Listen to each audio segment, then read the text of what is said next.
Yes. Welcome everyone to the first session organized by the IFS Association and ICWA, and I'm going to hand it over to Gloria. And right now, Gloria, once you finish your introduction, and you can hand it over back to me. Thanks. Sure. So good afternoon, everybody. I'm really delighted to welcome all of you to this first event of the year and of the IFS Association. And we've been actually planning for this event since last year, but I'm very glad that we're able to do it quite early this year, despite, different, let's say, obligations that we all have, duties. And I'm also really happy that we are able to connect across the globe, and colleagues from different countries and locations and time zones are joining us today. And we're really delighted also to have our Vice President, Mr. Arun Chatterjee, the Vice President of the Association. He has recently taken over as Additional Secretary in Administration, and usually the AS Admin is the Vice President. And of course, our President is the Foreign Secretary. And we also have another two office bearers who are also in headquarters. They are Amit and Chandru. So we're very delighted to also participate, in this, organize this event along with ICWA. We thank the Joint Secretary, Ms. Nutan Mahavar, and thank you, sir, for Ambassador Gharekhan. We thank you very much for having joined us this evening and accepting our invitation to be with us on this first event of the year of the association. And we really look forward to hearing from you, your experiences, and the wonderful, life that the Indian Foreign Service is.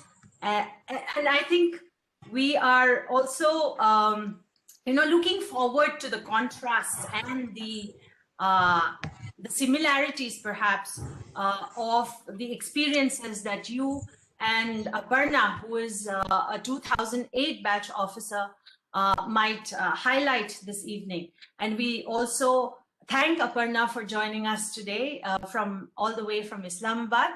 And we also, are looking very much forward to hearing from you, Aparna, because you've had enough experience as an IFS officer, yet, you're at that point where you have a lot more to see. And, so I think this is a very exciting evening where we are very keen to hear various points of view from, different ages, I must say.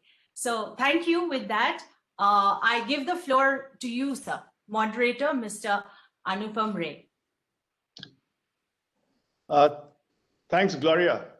Welcome, everyone. I'm Anupam Ray. I'm calling in from ICWA in Delhi. And we have a very exciting format today.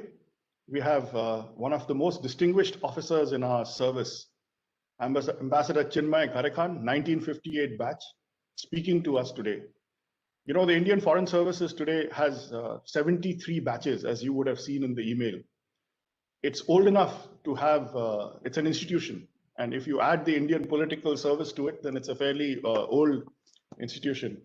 I used to study in a school in Calcutta where when I went in, I would see the scrolls with names on it of, and it reminded me, or it told me that I was part of a glorious heritage. And that is what we have today. We don't have those scrolls in the Foreign Service of the Institute, but maybe we should, so that when the young join, They understand that they are literally following in the footsteps of people who have done this for decades and generations. 73 years is about it's about 3 generations. It's a very very long time.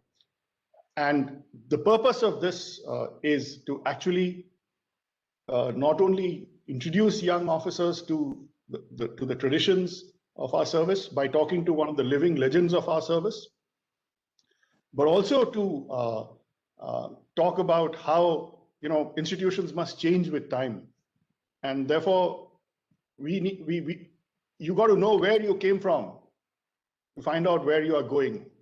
And the purpose of this is to try and to bring our younger officers into this journey and to tell them that there are others who have traversed that path and have traversed that path with glory, with great success, and have done things for which the service should be proud of. That is what this evening is about. Now, Ambassador Gharekhan I think had either just retired or was in service when I joined. He retired before many of the officers today were born. Right. So that's the kind of span of time that we are looking at. And Ambassador Gharekhan, sir, today we have officers in this meeting from all parts of the world. I can see our ambassador in Panama, and I can see somebody from Tehran. I can see our ambassador in Muscat, and several officers from headquarters logged in. So it's all seniorities and people from across the world. Now, I went to PA1 section, sir, and I got out a history of services for the year 1985, to dig out your history of service, sir. It tells me that you were third secretary in Cairo. You belong to the 1958 batch. You were third secretary in Cairo from 59 to 61. Second secretary in Kinshasa from 61 to 63. Under secretary Africa. First secretary in PMI New York. Deputy secretary UN at headquarters. Counselor in Belgrade. And to young officers, the Yugoslavia of Tito, I'm sure, sir, that was a completely different country from what it is today. To serve in Yugoslavia at that time was a sign of I would say of great professional ability. Sir, you were chairman of then you became an international civil servant. This was, I think, the first of your many stints as in a very distinguished career in the international civil service. As chairman of the International Commission for Laos from 73 to 75, you are our ambassador in Vietnam, in Hanoi.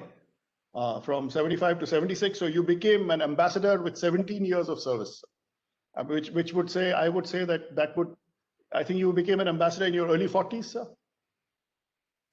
Well, younger than that, I think. Okay, sir. And then, sir, you went on to become, you are one of the few officers, I think, other than Ambassador Kamlesh Sharma and Ambassador Hardeep Puri, who have been ambassador in PR both in Geneva and in New York. And I think you were the first. So you predated them. So you were JSUN, and you served a long stint in the Prime Minister's office.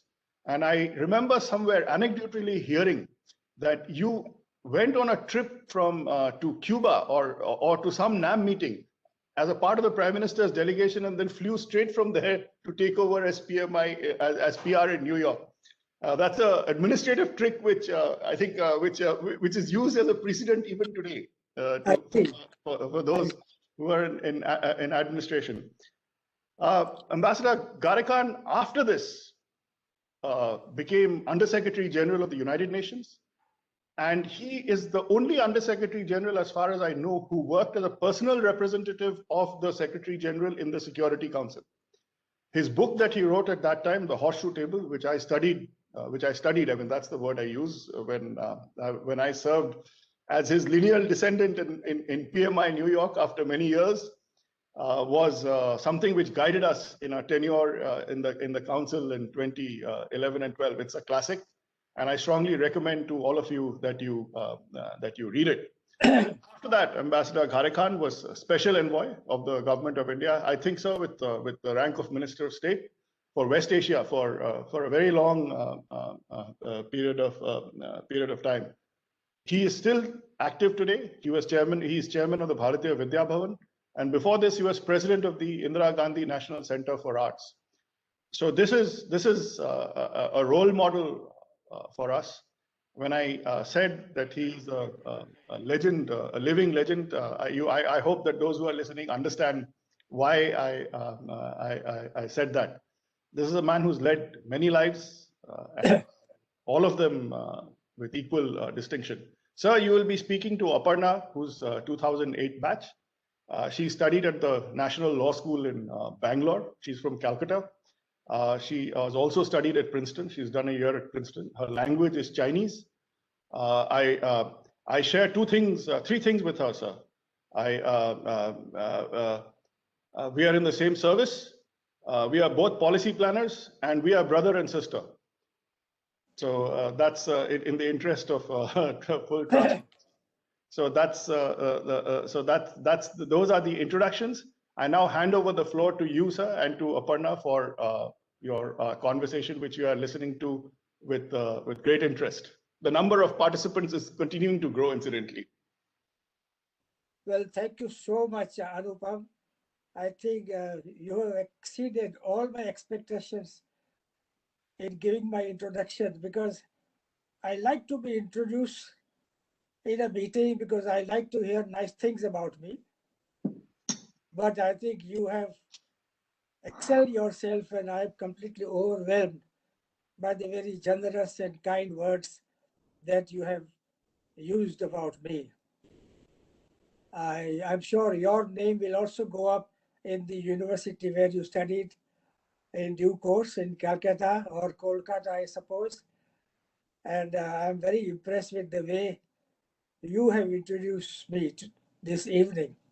Not just the substance of it, but the fluent manner and with ease, the ease with which you have done the introduction.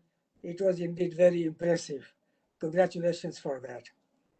I'm very happy to join this event. I always like to talk to my younger colleagues, even though I'm not in service anymore. I retired only about 29 years ago, so it's not all that long ago that I retired. And I'm particularly glad that I'll be talking to one of our young and dynamic and very promising colleagues in a somewhat difficult assignment in Islamabad. Aparna, before we start off on talking about Pakistan or anything else that you might wish to talk about, let me just narrate one little incident which happened to me before even I joined the service. As you know, we qualify, most of us, I think, or all of us qualify for both the IAS and the IFS. And I had to make this choice whether to go for the foreign service or for the IAS. My father was somewhat keen on my joining the IAS because, you know, in the old days, maybe even there now, मेरा बेटा collector बनेगा, commissioner बनेगा, and you know the collectors have such a big authority in the district. But somehow I would have quite happily joined the IAS if my father had directly asked me to do so. But he said, no, the choice is yours. So I don't know now whether it happens or not, but in the days when I joined or was elected, we had to go for another interview in the MEA. After the UPSC and all that, when we were selected, we had to go to Delhi for a separate interview with the ministry. So my father suggested that why don't you go and consult a few people in Delhi and take their advice and see what they say. So one of the persons that my father suggested, whom I should contact, was a gentleman by the name of Mr. Morarji Desai. I don't know, Aparna, whether you have heard of him. He was a very senior veteran Congress leader. And at that time, he was Finance Minister of India. So I called his office and I got an appointment very easily. I mean, one didn't have to go through an MP or something. I just called office and I got an interview. So I went to see him in his office. I introduced myself, and so he was a man of very few words. And he's from Gujarat, I'm from Gujarat. So we talked in Gujarati. So he said, Bolo shu kaam che? What do you want to do? What is it that you want? So I told him, I come to take your advice, whether I should join the IFS or the IAS. He said, the matter is very simple. If you want to serve your country, join the IAS. If you want to have good time, join the Foreign Service. So then I asked him, sir, is it not possible to serve your country in Foreign Service? He said, you have asked for my opinion. I have given you my opinion. I have nothing more to say. You can go. So I joined the Foreign Service to have good time. A year later, when I was posted in Cairo, Mr. Desai, the finance minister, came on an official visit. And, in those days, we had to take a lot of vaccinations, BCG, cholera, this, that, and the other. But Mr. Desai did not believe in those vaccinations. So the government of India had to take a special exemption from the government of Egypt. Anyway, he came to Cairo and he came to the chancery, and the ambassador had lined up all of officers to be introduced to the VIP. So Mr. Desai came, we all stood in the line. I was last in the line. I was second secretary or third secretary probationer. When he came to me, the ambassador said, Mr. Gharekhan. So the finance minister immediately said, so you decided to have good time. Anyway, I think I have had good time in the Foreign Service. I have had a very exciting time. I've enjoyed every minute of it. The service has been very good to us. In the beginning, though I joined in 58, it was already 10 years old, this service. So I was not in the very first few batches, but still the service was relatively quite young at that time. And we had a lot of teething problems, especially of foreign allowance, representational grant, and so on. And my second posting was in Kinshasa, which was still called Leopoldville, the Republic of Congo. And my foreign allowance, I think, was exactly 210 rupees, which was not adequate because Congo was a very expensive place in those days, probably still is. So I wrote to the government that thank you for this very generous allowance of 210 rupees. I would like to donate all of it to the Prime Minister's National Relief Fund, because I said these 200 rupees is not going to take me anywhere. Anyway, since then, the terms of service have improved enormously. And I think all of you who have joined the last few years are very, very lucky. And I can tell you that foreign service is very well looked after by the government. You get very good housing. Now I think the allowances are much better. Health insurance was always very good. It is even better now. So I think you should, and all of us should, be very thankful to the ministry, to God, for giving us and making us member of what Anupam called, I think, not an elite service, not in a negative sense, but in a premier service, which I think has done very, very good service for the country. Aparna, maybe I've spoken too much already, but do you have anything to say, or not about Pakistan so far, but generally about your experience? Sir, So, first, sir, I want to tell you, sir, that this is the first such opportunity that we, the younger members of the service, are getting to directly speak to a legendary figure like yourself, sir, across the batches and across various locations. This is the first time that an event like this has been organized. And I want to express my gratitude and thanks to the IFS Association for making this possible. So the format, sir, the idea of this conversation, sir, is not so much on specific topics or regions or areas, but about your life in the Foreign Service, sir. And in that sense, that introduction was absolutely perfect because it gives me the opportunity to ask about life when you joined the Foreign Service as a probationer in the 1958. And so for us, that seems like an impossibly glamorous time. You were interviewed personally by Pandit Nehru. You were trained at Metcalfe House. I believe, sir, that you went to the UK for training also. So can you share with us what it was like to be a probationer at that time? Well, I was, my batch was the last batch to go to an institution called the Metcalfe House, which is where it was called the IAS training school. But the foresters, we were 10 in IFS in my batch. We were exactly 10. And the IAS crowd was, I think, 84. So we were 94 in that Metcalfe House. We had very nice, kind of a suite of rooms, each one to oneself. And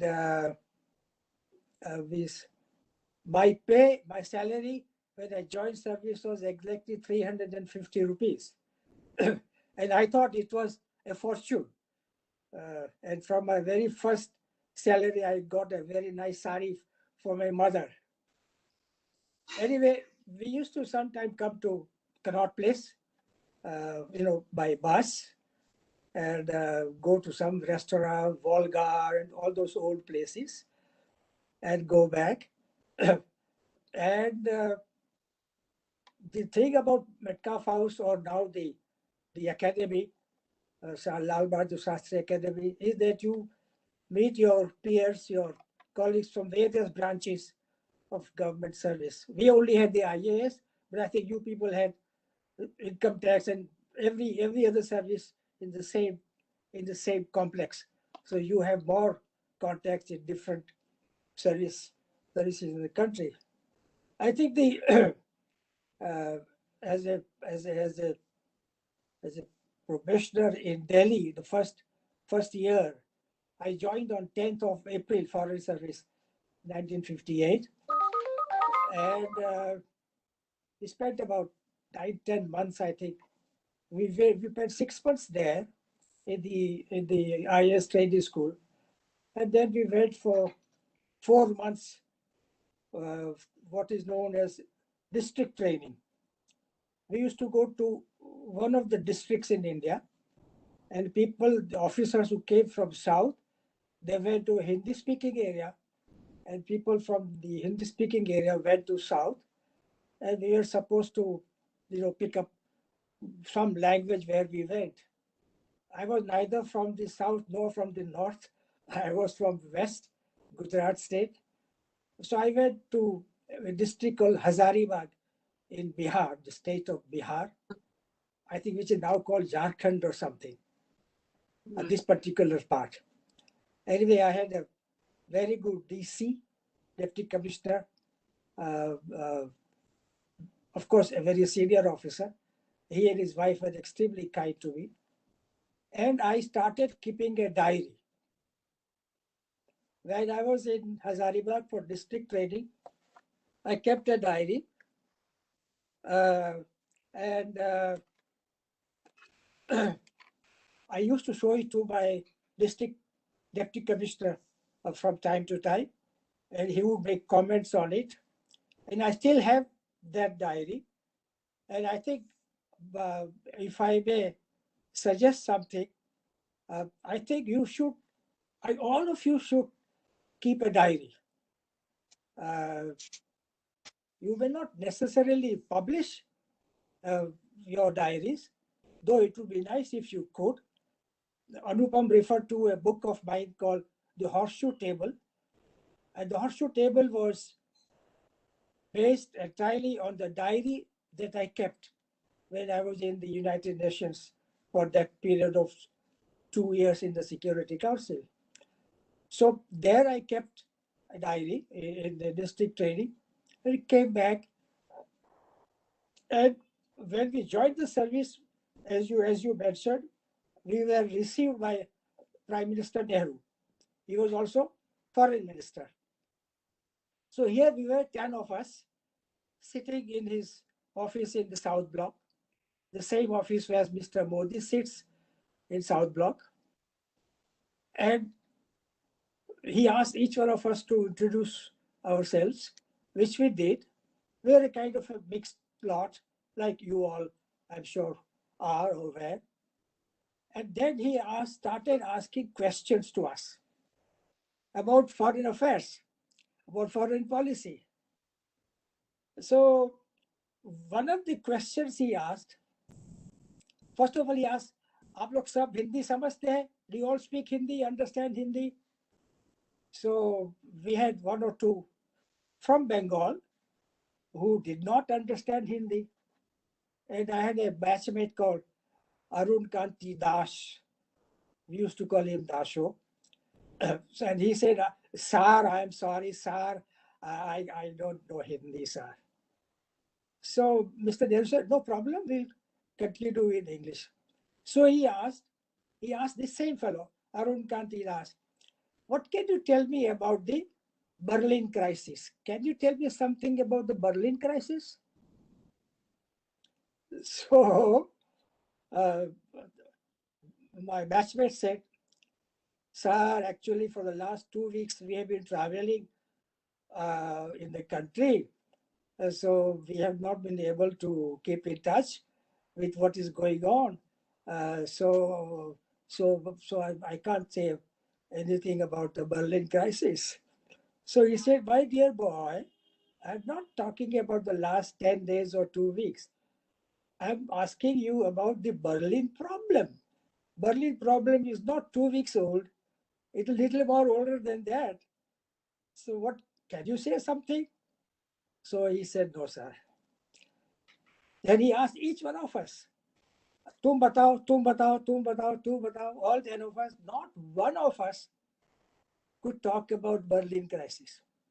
You see, my background was economics and the law and some others, and mathematics and physics. And so anyway, so Mr. Nehru said, "It's all right, it's understandable. You come from different disciplines. So I will tell you what Berlin problem is all about." And then he spoke for about 10, 15 minutes talking about Berlin problem. I tell you, it was a great experience to meet someone like that. Unfortunately, Mr. Nehru is not getting very good attention or very positive attention these days. But I think those of us who had the privilege to work with him will always remember him with great affection and great pride. Well, anyway, when I went to Cairo for my first posting, I never stepped out of India, of course. We went by ship. It was called a ship. I remember the SS Strategic was the name of the ship. And I arrived there and, at the port side, airport. And then I went by train to Cairo. Somebody came to meet me. And I spent about 2 years there learning the language, Arabic. Arabic was not my first choice. We were asked to give 3 languages in order of preference. So my first choice was Spanish, because I thought the Spanish was probably the easiest of all languages. Unfortunately, I gave my second choice as Arabic, and I don't even remember what my third choice was, but I was given Arabic. And Arabic was a very difficult language for me, because I don't know Urdu. I did not know Urdu, and I still don't know Urdu. So I had to start from, Alif, Be, Pe, Te, like from the very scratch. But Anupam was kind enough to talk about my interest in music. So I'm convinced that if a person has a musical ear, he or she can learn languages more easily than those who are deaf to music. So I learned the language fairly quickly, and to the extent that I could give extempore speeches in Arabic. And of course, I learned Arabic music. I went to an institution in Cairo, which was called the Higher Institute for Arabic Music. It was kind of a classical music, Arabic. And I went there, I learned some Arabic songs, which I still know and remember and can sing. And so I used to sing, at the ambassadors' parties and diplomatic parties and so on. So I had two ambassadors. One was a very senior ambassador called Mr. R.K. Nehru. From there, he went back to Delhi as a Secretary General of the ministry. He was, of course, kind of a cousin to Mr. Nehru. And my second ambassador was Mr. Azim Hussain. He was a former ICS officer.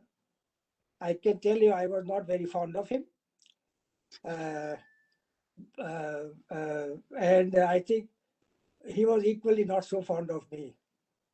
I don't know what I had done to incur his displeasure or dislike for me, but I know exactly why I did not care too much for him. Anyway, so Cairo, I went to Congo, and Congo in those days it was a hardship post, very difficult post. One of the provinces called Katanga has seceded from the country. And there was a civil war going on. The United Nations presence there. We had a brigade of Indian Army deployed in the Congo, so I got to know many army officers. And I was single. I was not married then, so I used to go to their mess almost every day and have very nice Indian food. But I spent 2 years there in the Congo, and I picked up French there. So I did not learn French anywhere systematically, but I picked up enough of it to manage. Even now I can manage in French most of the time. There's no problem. And I think my learning French came in very useful, because when I came back to Delhi after that, I got married, and my wife and I were supposed to be going for a honeymoon. So we went to Ooty in the south, and I didn't have any money for my honeymoon. So we had what is used to be known as incentive award. So if you pass a language other than your compulsory language at the advanced level, then you got 2,500 rupees as reward for that. So I quickly did that. I did French at the advanced level. I passed it, and I got 2,500 rupees, which came in very useful. But when we were in Ooty on our honeymoon, I ran out of money. I couldn't pay the hotel. I had no money. So I sent a telegram to my father-in-law in Delhi. My father-in-law quickly telegraphed some money with which I settled the hotel bill. And those were the days, those were either difficult days financially, but I can tell you that I thoroughly enjoyed my probationary days. I don't want to go on about my career, what I did after that. But I won't exchange those days, those years for anything else. She asked you if you went to London. She asked specifically if you went to England for training. Yeah, sorry, you asked me about going to England for for a course. No, my batch was the first batch to be denied this experience of going to either Oxford or Cambridge. And in fact, the same, my colleague, Mr. Arun Kanti Das, imagine the cheek of this fellow. He tells the Prime Minister of India that, sir, when we joined the service, we were told that we will go to England, either to Oxford or Cambridge, to learn the language. So, and now we are told that we won't be going. So he tells the Prime Minister of India, sir, this is a breach of our terms of service. Can you imagine telling the Prime Minister that? So the Prime Minister, very, very kind, he said that, he said, yes, I know you are not going there, but Mr. Menon, Mr. Krishna Menon, I'm sure you know about him. He said, Mr. Krishna Menon suggests that sending you boys and girls to England is a waste of time, is a waste of 1 year. You really don't know and learn anything, and you certainly don't learn the language in England. And so it is felt that the best place to learn a language is to go to a country where the language is spoken. So you make much better use of that 1 year. So we didn't go there. But incidentally, when I went to Cairo for my first posting, Ambassador Nehru, he got a letter. He had received a letter about me from Mr. Nehru himself. And Mr. Nehru told the ambassador that so-and-so is coming to you. He has not had the benefit of going to Cambridge or Oxford. So you have to take personal interest in him and teach him, because he has missed out. And he is not, he will not be sophisticated enough or suave enough. So I request you to take personal interest in him, so that he makes up for what he missed by not going to England. Needless to say, Mr. Nehru, the ambassador, took no personal interest in me, but his wife, Mrs. Nehru, Mrs. Rajan Nehru, was a very, what shall I say, vivacious person, glamorous person, and very affectionate. And he made up for her husband's sort of shortcomings, if you like, and took a lot of interest in me, and invited me to all the big receptions. And I really thought I was very lucky to have someone like that. And I know I had no idea of how to organize a cocktail party, or I had done nothing of the sort. So my immediate boss was a minister counselor called Mr. Dar. And Mrs. Dar, his wife, was Mrs. Vijayalakshmi Pandit's daughter, called Rita Dar. My wife's name also is Rita now. And we had this Rita Dar, and she used to host my parties. She was so nice. And she told me, you must learn dancing, ballroom dancing, which I did. And which I enjoy. Even now at this age, I really enjoy ballroom dancing. I can tell you that, Aparna. So that's how it went. And when I was posted to PMI in 1965 as first secretary, the same gentleman whom I did not much care for, Mr. Azim Hussain, who was my ambassador in Cairo, he had by this time come back to Delhi as secretary. And my posting to New York was decided before he came back to Delhi. And so when he saw my name for PMI, he objected. He wanted to cancel my posting. So he said that Gharekhan is not senior enough to go to New York. It's a very important post, and we need people with much more seniority, more experience to go to an important post like PMI New York. So Gharekhan is not the right person for that. So of course I was very, very upset.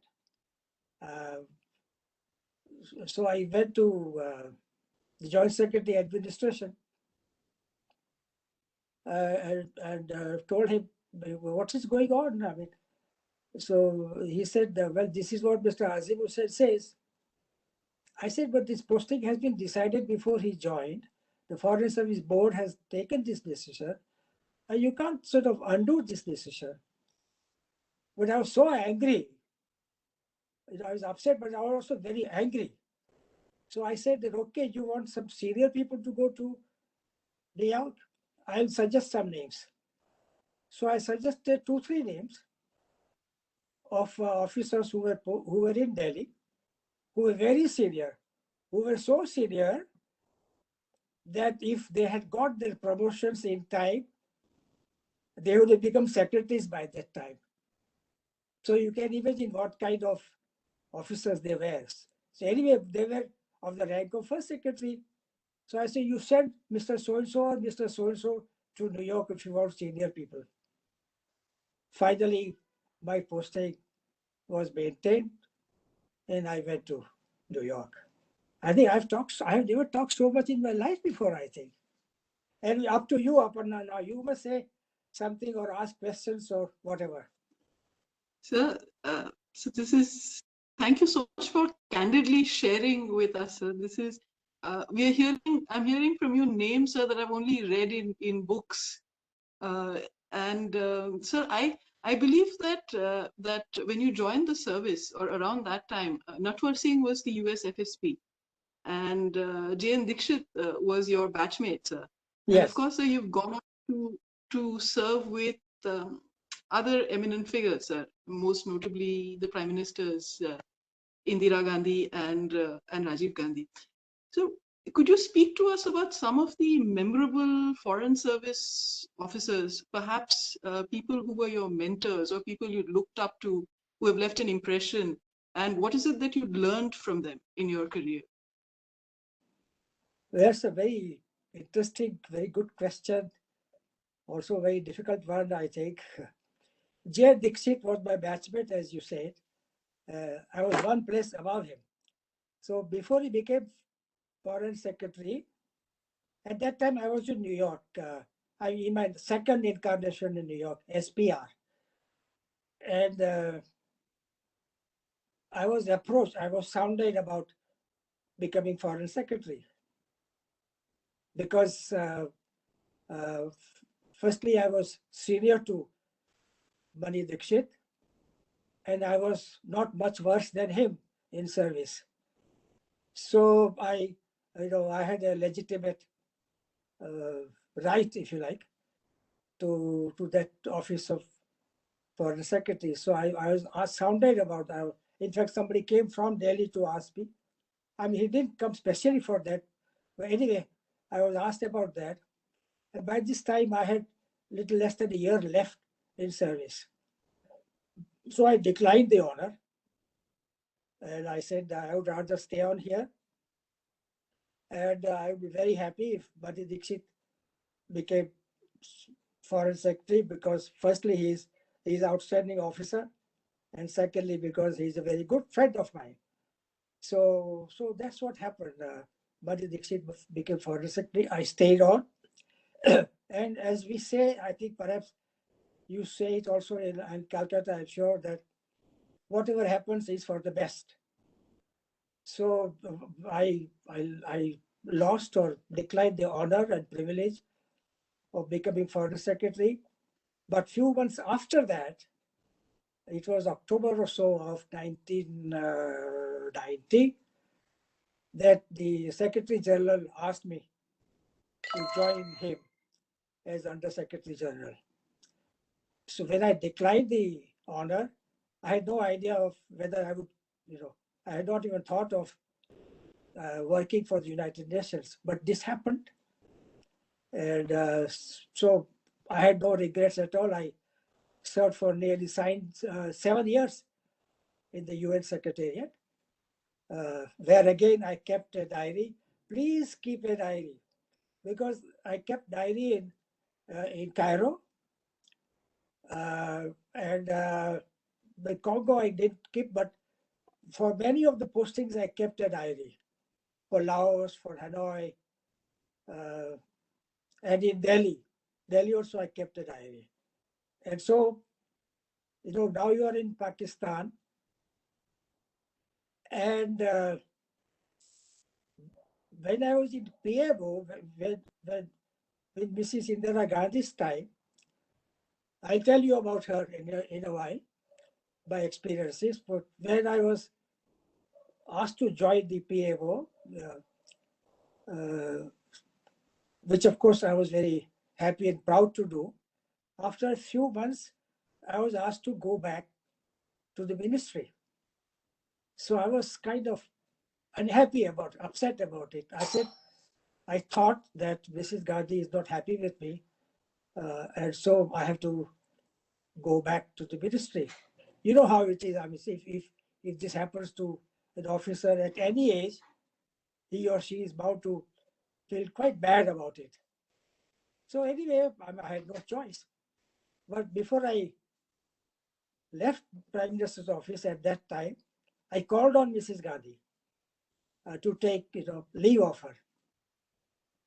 She was in a residence, one Safdarjung Road, which now houses her exhibition museum. And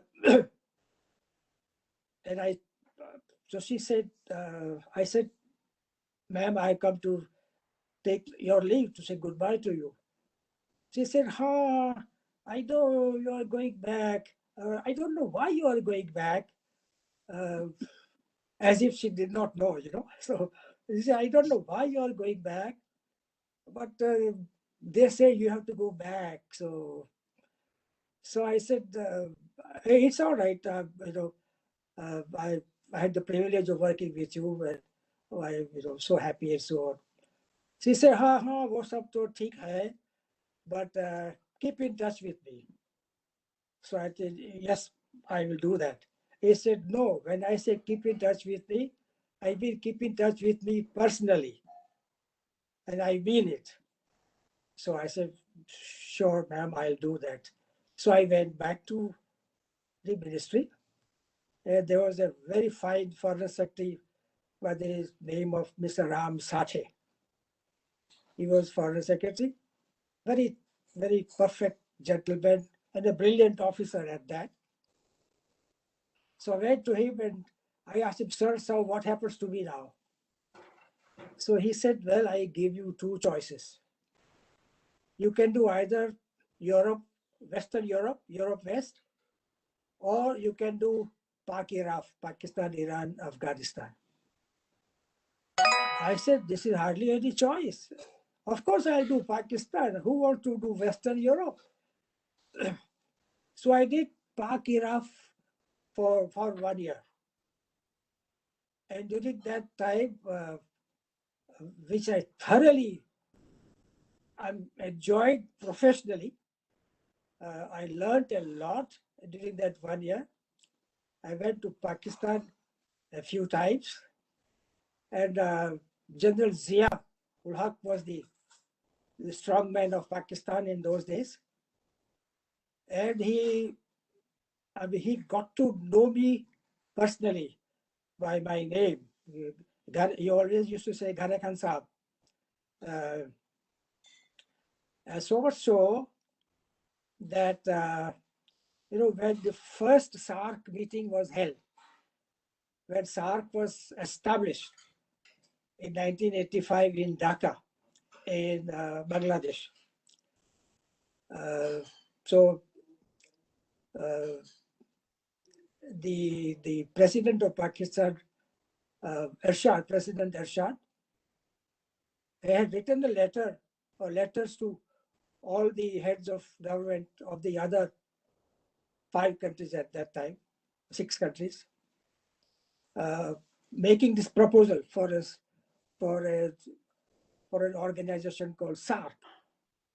And Mrs. Gandhi, who was the prime minister at that time, she sent that letter to Foreign Secretary for examination for his comments, Mr. Sathe. And Mr. Sathe had then he called a meeting of all the concerned joint secretaries, including me as Joint Secretary Pakistan. And we discussed this in his office.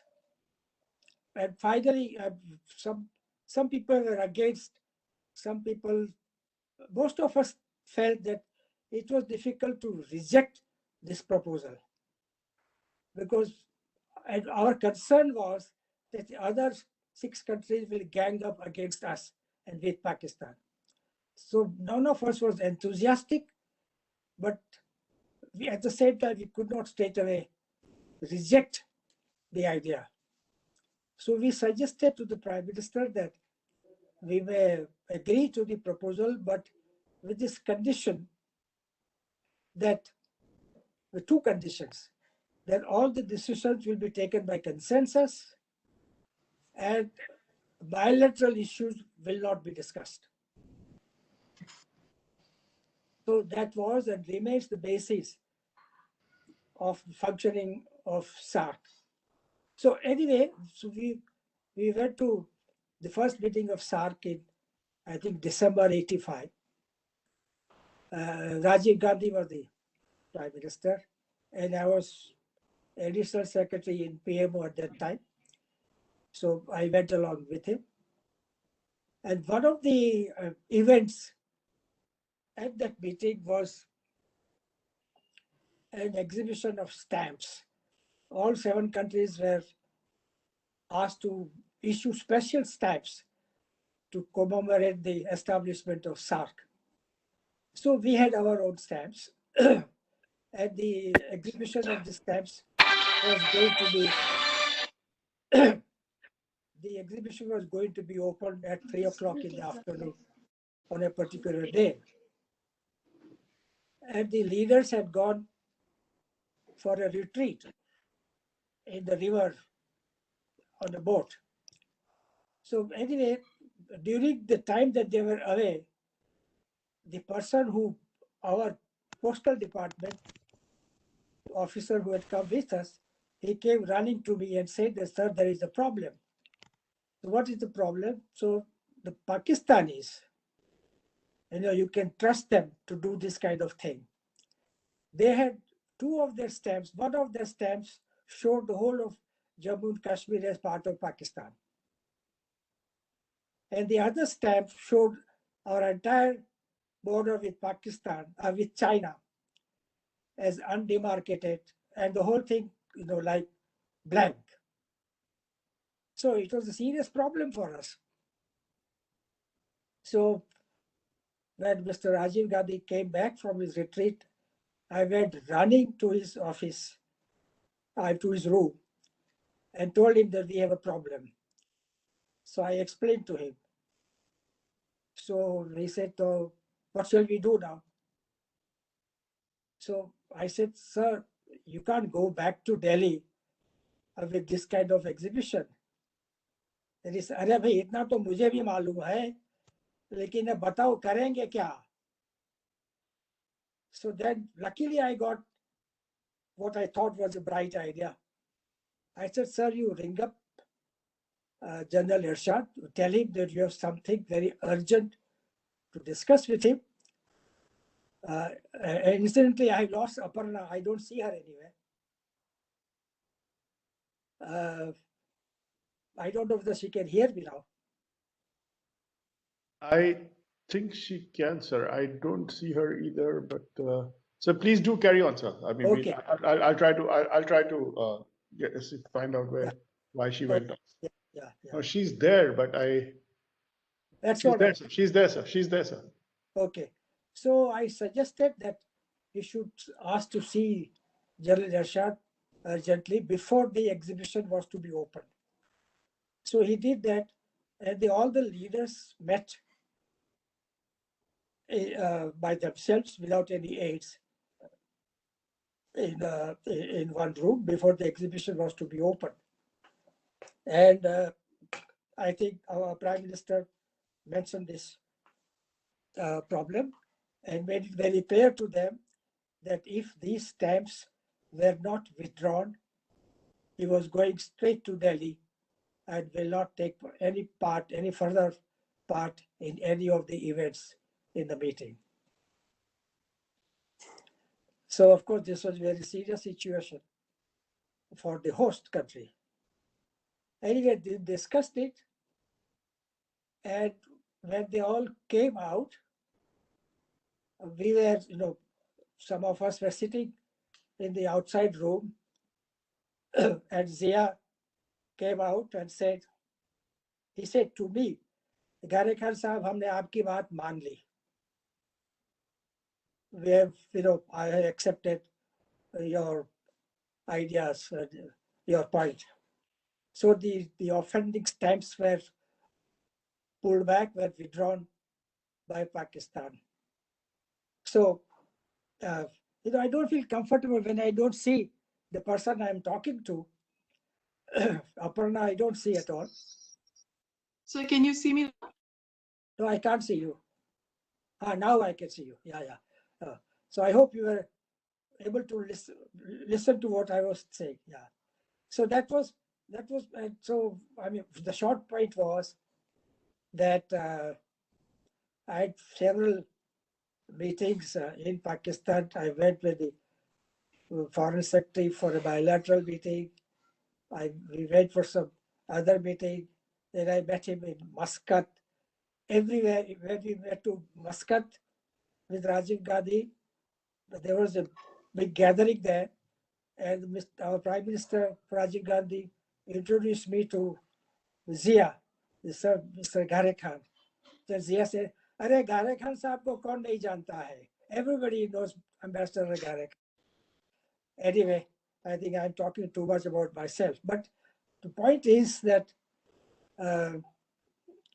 you are in a country, I think, which is a difficult post. Living conditions must be very difficult. I don't know how able you are to move about freely without being so-called being looked after by some Pakistani officers in a car behind you for your own good, for your protection, of course. And I don't think it is the most difficult of our postings among neighboring countries. But I think in many ways, Nepal is a much more difficult place because, I mean, Pakistan is a very clear case that they are hostile to us. We are an enemy to them, and perhaps they are an enemy to us. They are chamchas of China, like a satellite of China. So we are very clear about where Pakistan is. But with Nepal, which is the Hindu majority country, it used to be kingdom, Hindu kingdom, the only one in the world. And so we have very special relations with Nepal, but they are very, very sensitive, very touchy people. And quite rightly, they are proud of and very jealous of their independence. So I think in many ways, Nepal is a more sensitive, delicate country to handle, much more so than Pakistan. But living conditions wise, I'm sure Pakistan is a much more difficult country. Sure. So for the next question, sir, if I could just shift the focus slightly away from the bilateral and to your career as an international civil servant. So you've served both as an Indian diplomat and you've served as an international diplomat. So you've seen the Indian Foreign Service from, as it were, both the inside and the outside. So can you speak to sort of what you think are our strengths as a service and our weaknesses as a service? And also, how different was the experience of being an international civil servant? Thank you, Aparna. Yes, good question. Well, when you represent your country, it's a very distinct feeling, a distinct honor, and especially in a multilateral setup like the United Nations. You're speaking for your country, so I mean, you can't. There cannot be a higher privilege for a foreign service officer, I would say, than that. I did not serve in too many bilateral postings at ambassador's level, at head of mission level, maybe only Vietnam actually. But I spent about 25 years doing multilateral work. So it's a distinct honor. Even as first secretary, you don't have to be the PR. Even as first secretary, you speak for your country in a committee. And I remember in the 65, 68 period when I was first secretary there, I worked in a committee called Fourth Committee, which dealt with colonial issues, decolonization matter. And I believe passionately in decolonization. I was very strongly anti-colonial in my attitude. And so this Fourth Committee was really quite kind of ready-made for me. So I used to, and this was in 65, 66, 67. So there are many colonies, especially in Africa. All this Southern Rhodesia, Northern Rhodesia, now called Zimbabwe, Zambia, Namibia, Angola, Mozambique, they were all colonies at that time. One of the colonies was Fiji, which was a British administered country. And I was sitting in the Fourth Committee, holding forth on Fiji. And one of the issues that I raised, of course, on instructions from the government, was that election to a municipal corporation in London is held on a one man, one vote, or one person, one vote basis. Whereas in Fiji, it is not one person, one vote. It is, the Indian community in Fiji at that time was more than 50%, 51%. Now I believe the percentage has gone down to 46, 47%. I don't know why, that has happened. But anyway, so I said, why do you have one person, one vote in England and not in Fiji? And like that, I used to argue for Fiji. And the British representative at least at that meeting, was the PR himself, a very famous, distinguished person called Lord Gharekhan. He was a lord and a very, very senior person. And I was there a mere first secretary. So when I spoke, the British ambassador spoke after me. And I think nobody would do that now. And he started off by paying a lot of compliment to me. He said, I want to compliment my young colleague from India. He spoke so eloquently. He presented his government's case so convincingly. And, I'm really very happy to have such a young colleague representing his country here. I was absolutely, bowled over. I was flattered by that. And then he made his points. And then, you have this right of reply. So I exercised my right of reply. try to refute his points. Of course, I thanked him for his kind words. And then he spoke again.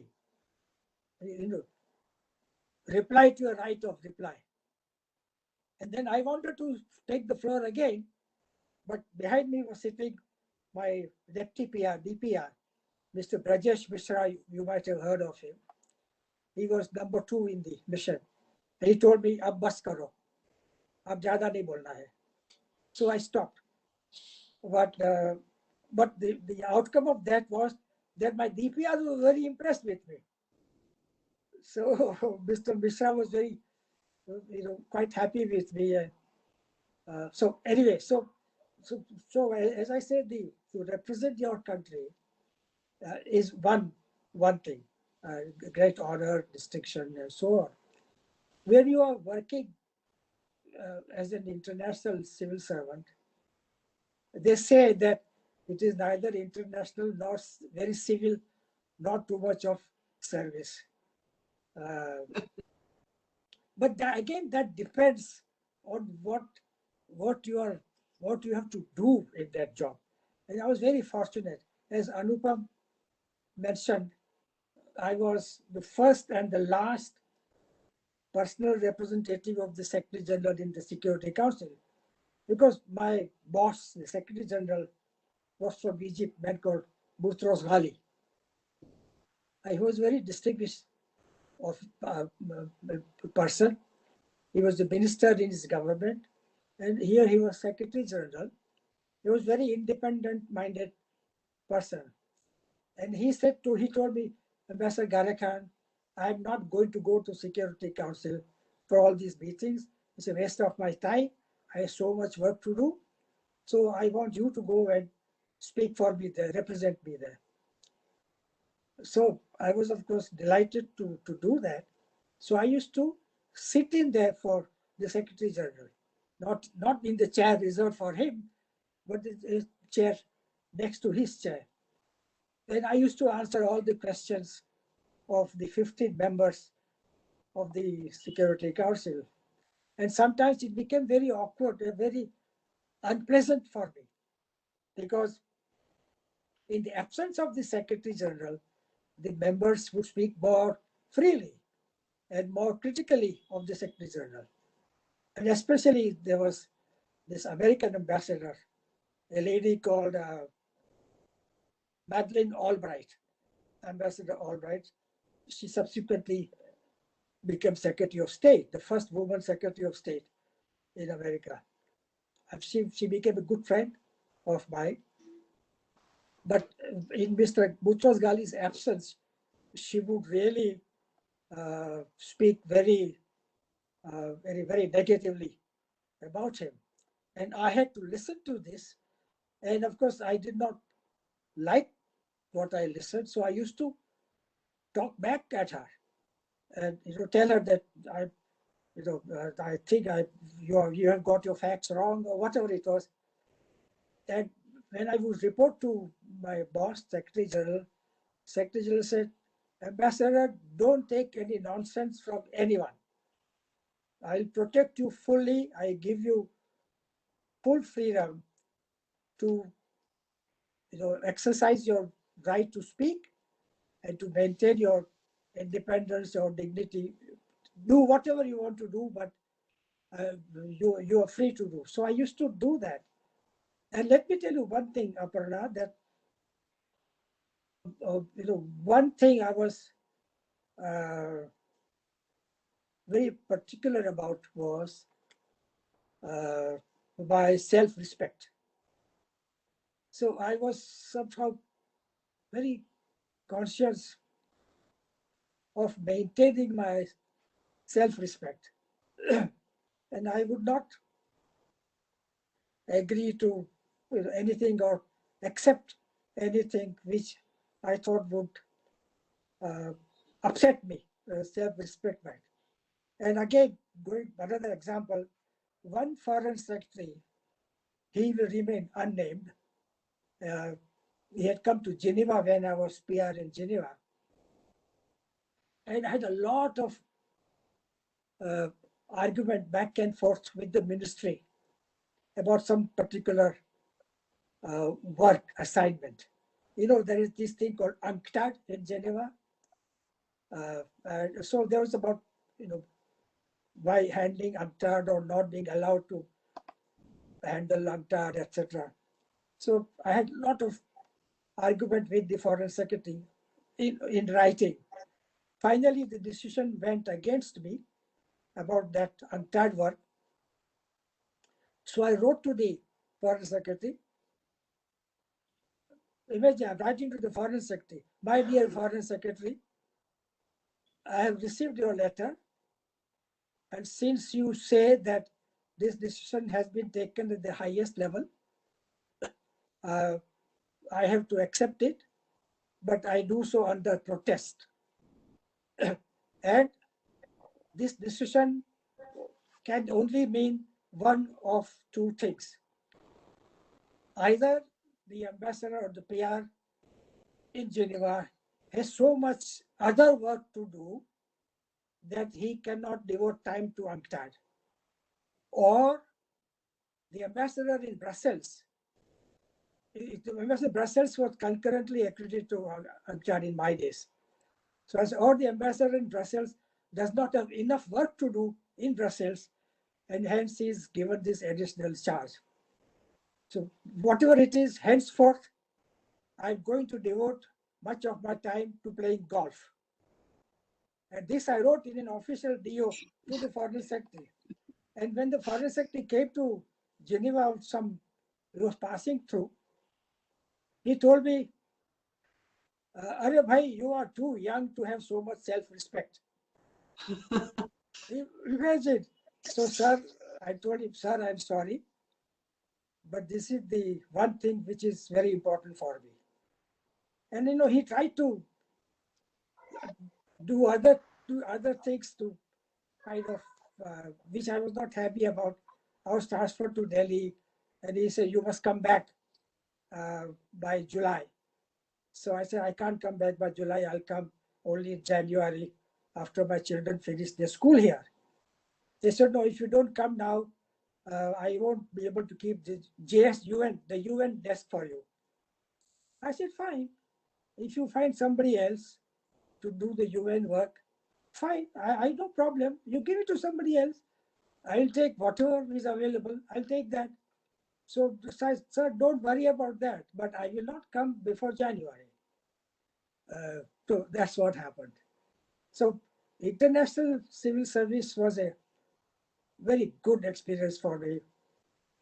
You see, the people in the delegations, in the missions, have one approach, and people in the secretariat have a different eyes, different angle of approaching things like that. I became very, very loyal and very protective of the UN when I was in the secretariat, and I would not like things being told which I knew not to be true about the Secretary General or about something else.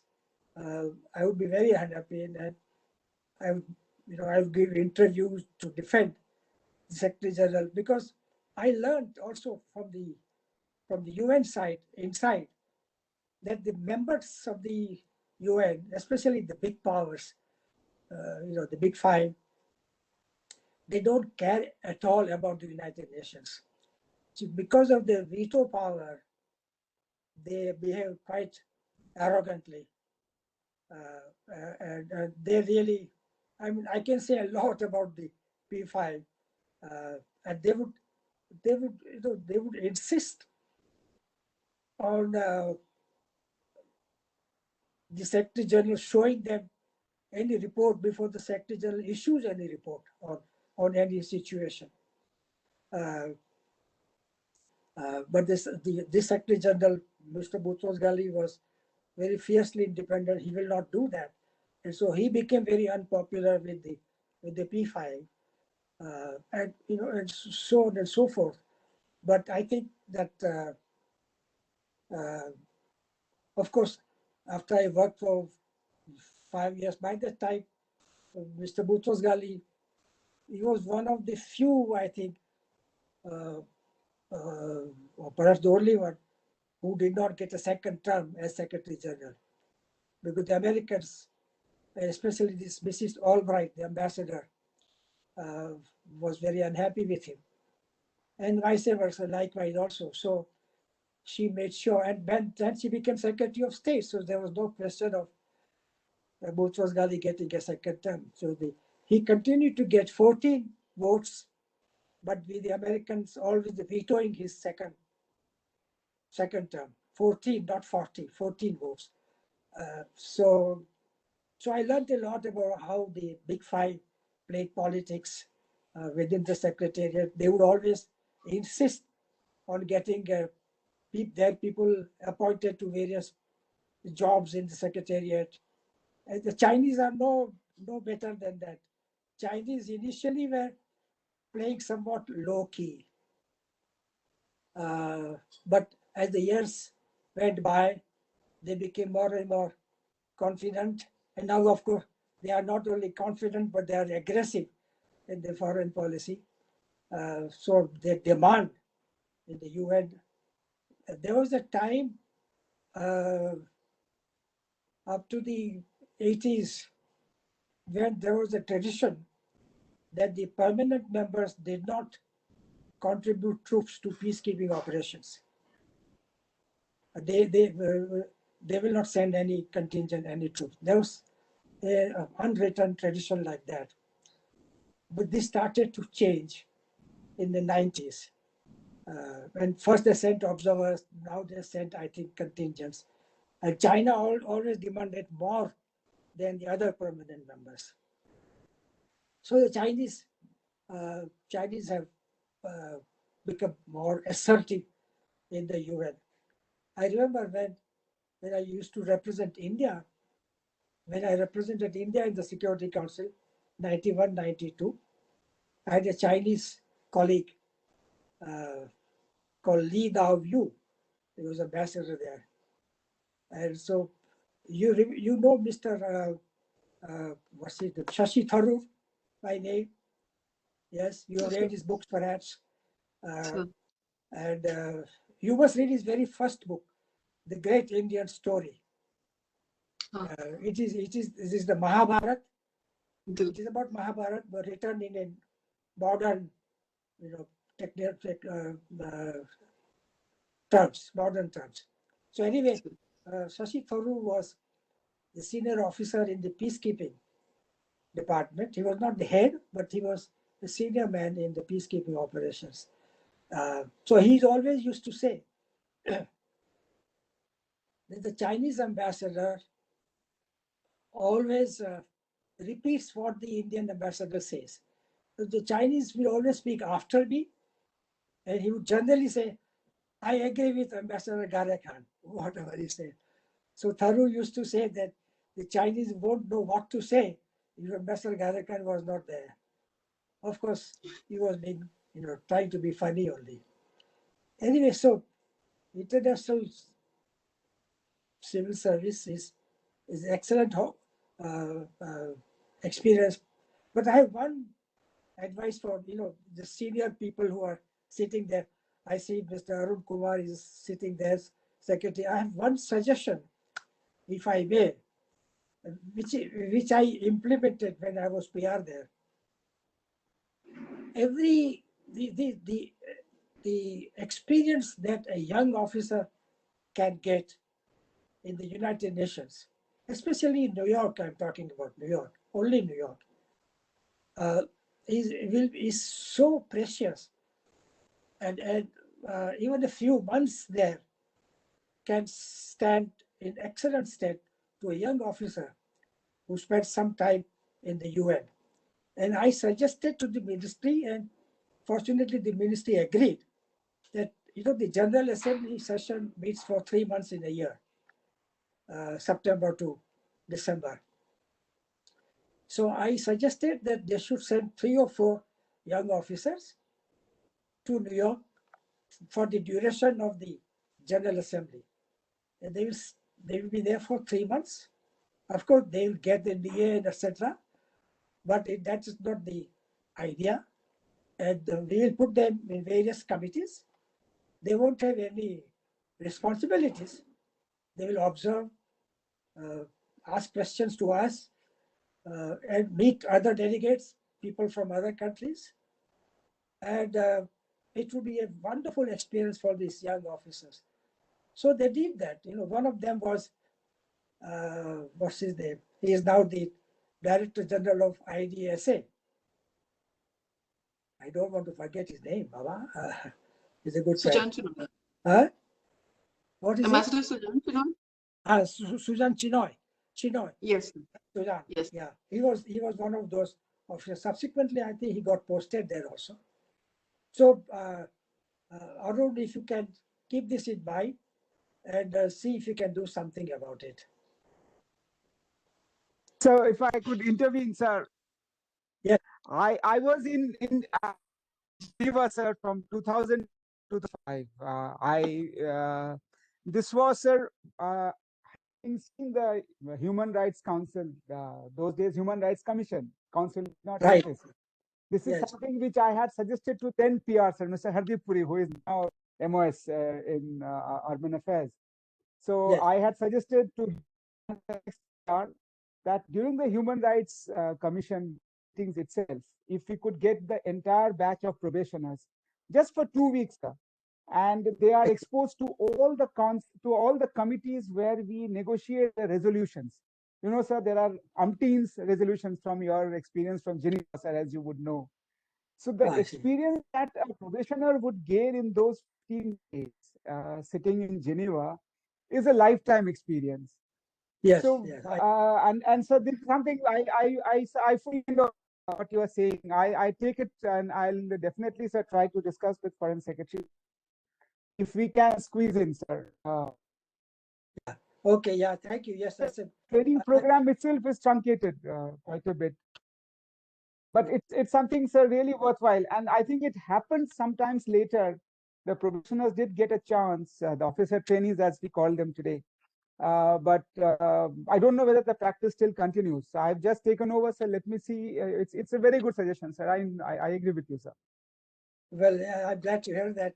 But Human Rights Commission reminds me of another. If there is time, maybe I'll talk about it for 2-3 minutes. When I was Please, sir. PR, when I was Please PR go. in Geneva,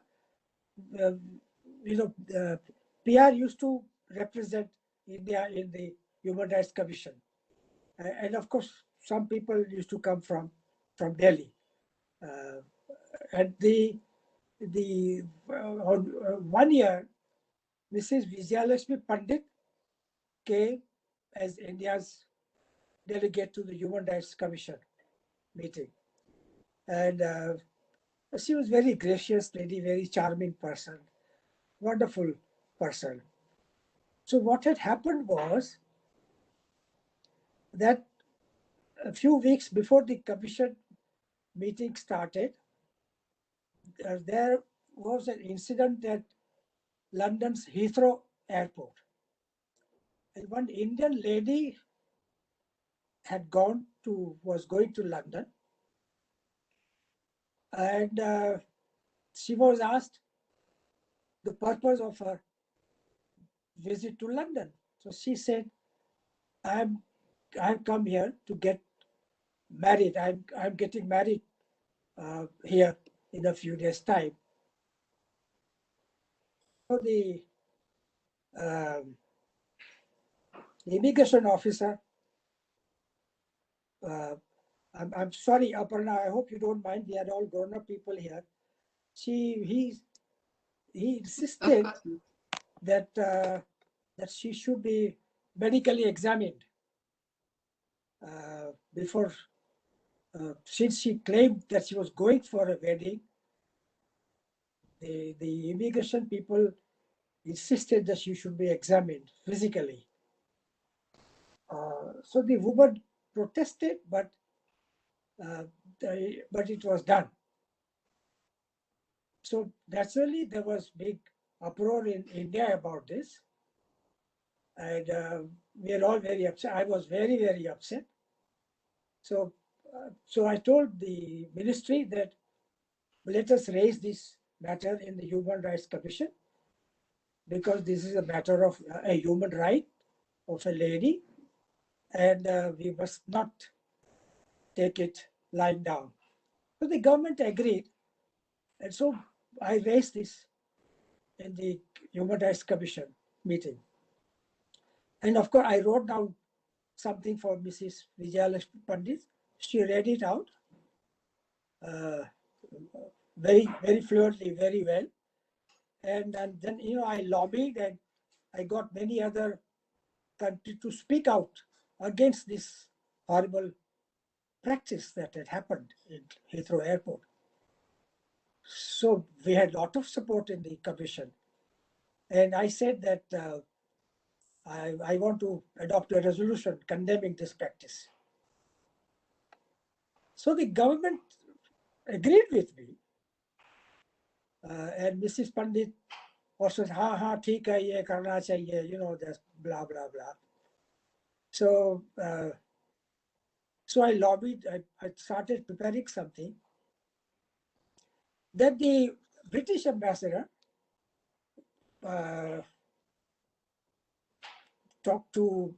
wanted to talk to Mrs. Pandit. So Mrs. Pandit told me, Hindi, वो बूढ़ा मुझसे बात करना चाहता है. So I said, don't talk to him. I said, don't talk to him. So he said, but so shall I ask him to speak to you? I said, let him ask, then I'll decide. So the Buddha sent his band to me and said, sir, my ambassador wants to speak to you. And of course, in the UN, you can't refuse to talk. UN is meant to talk. People say it's a talk shop, which it is that also. So anyway, so I agreed to talk to the ambassador. We met in the lounge, in the corridor somewhere. And he said, look, please withdraw this item. This will do a lot of damage to our bilateral relations. And we are sorry for what happened. But please don't persist with this matter. So I said, well, I have listened to you, but I'll refer it to my government and see what they have to say. So I asked the ministry, and of course, the Brits had approached our ministry directly in Delhi also. So the foreign secretary knew about it. So finally, the foreign secretary asked me to close the matter. So I was very upset. I said, itni mehnat kari hai, we have lobbied people and gathered so much support, and now you are asking us to just withdraw everything. So I said, okay, since this is the ministry's instructions, I told Mrs. Pandit that I said, I'm very unhappy about this. But all these people, even the Nehrus and Mrs. Pandit and all, Mrs. Indira Gandhi also, they're big Anglophile. They love the Brits. So Mrs. Pandit said, हाँ अब क्या करें, अब ministry ने कहा है तो बंद करो. So I said, okay, I'll band karo on my own terms. And I told the ambassador that, okay, at your request, we will not pursue this matter, but at least in the meeting, you must express your regret for what had happened and assure everybody that this will not happen, not just with India, but with any other country. So the Brits did that, and we dropped the matter. So this was, Arun Kumar's reference to Human Rights Commission reminded me of this incident. Sir. So it's a great life. Sir, It's a great life, Aparna, and try and get posted to either New York or Geneva. It will be a wonderful experience for you. Sir, I have an entire list of questions I still want to ask you, but I cannot be greedy because I can see that there are others who also have questions. So Okay. it's time to open the floor, sir. Sir, I'll hand the conversation back to JSPP. But before that, sir, thank you so much for talking to us, sir. It is a pleasure for me, and I wish you all the best, not only in Islamabad, but in your future career all the time. Good luck. Thank you, sir. Thank you, sir. Thanks, Aparna. Sir, that was quite extraordinary. We have been on air now for almost 90 minutes, and the number of participants is actually higher than when we started. So I saw that people came and went. So I think, sir, that you have actually held people's attention. I'm not surprised that you did, sir, but I'm able to confirm to you with numbers that you have. Sir, this was an extraordinary session, sir. Our previous sessions have been on Pakistan. We had the CEO of Unilever speak. We had our ambassador in Russia. You are the first, in a sense, the first retired officer we are speaking to as an association, sir. So, sir, I mean, this was you described from Katanga, sir, to Moraji Desai, Hazaribagh, being trained by Mr. Ambassador Arun Kanti Das, who, if I'm not mistaken, sir, died when he was ambassador in Warsaw. No, he died. No, he died in Canada. Okay, sir. He was High Commissioner in Canada. He died in Canada on an operation theater in a hospital. Sir, the Berlin problem, sir, Mr. R.K. Nehru as the position of Secretary General, Pandit Nehru, sir, and it was, at a time like this, Ambassador Dixit, Mrs. Gandhi, Mr. Ram Sathe, sir, Ziaul Haq, the founding of SARC, the fourth committee in New York, sir, in which I am proud. So I say with great pride, sir, that I succeeded you there after, I don't know, 30 years. Probably. Wonderful. Mr. Brajesh Mishra, sir, Mr. Butros Ghali, Madeleine Albright, Vijay Lakshmi Pandit, the Human Rights Commission. I mean, this was absolutely fascinating, sir. Fascinating, sir, and deeply enriching. So deeply enriching. It puts us in touch with something very vital, and very living, and that's the work that we do. And that I was struck by a couple of things, and I'm going to misuse my position as moderator, before I open the floor for questions, I have one or two questions for you too, sir. One is, so throughout this, you are concerned about young officers and what they think. And, you know, sir, in fact, your last recommendation was to ASAD to have for young officers. So this is something which struck me, that you still feel so strongly for the service. I think that is quite a remarkable thing, sir, that in a sense that you're not left us. I would put it that way. So yeah, you know, sorry to interrupt you, Anupam, but you know, from the time that I became somewhat senior, you know, you are never senior enough. There's always someone senior to you. So when I became reasonably senior, I had younger colleagues, you know, working with me. I never referred to another officer as saying that he was my first secretary, or he or she was my second secretary, or he was my counselor when I was ambassador. I never said that. I say he was my young colleague in New York. He was my young colleague in Geneva, or here or there. I never used the term junior for my younger colleagues because I don't like this word junior and senior. We are all colleagues. So your younger colleagues, you can use the word senior for senior officers because they are older than you. But since you can't say my older colleague, you have to say senior colleague. But junior officers, certainly you can refer to them as my young colleagues. Sir, I have, I have questions already coming in. Please. But I have two questions for you, sir. And so one is that, sir, you've spoken by listening to you, it's quite clear that you spoke your mind throughout your entire career. And so is that, so did that affect your career? Did you pay a price for it at times? What do you feel? I don't think we, in many ways, that we are encouraged to speak out. Or I mean, I am at a stage where I'm constantly struggling. I mean, I struggled with this my entire life. But as a senior officer, sir, I'd like to ask you whether one should speak their mind or whether one should not. So that's one question that I have, and I think which everybody down the line needs to hear and answer to this. The second is, sir, that you served in, I think, sir, Ho Chi Minh's Vietnam or immediately thereafter, in Tito's Yugoslavia, and in Nasser's Egypt. That's what I seem to. How has the world changed since then, sir, in your view? And related to that, sir, is this, I mean, there were giants at their time, sir, Nasser, Tito, and Ho Chi Minh. And when you compare it with today's world, how has it changed, sir? Related to this, do you think, sir, that we are a better country than we were in when, say, you were a joint secretary and as that?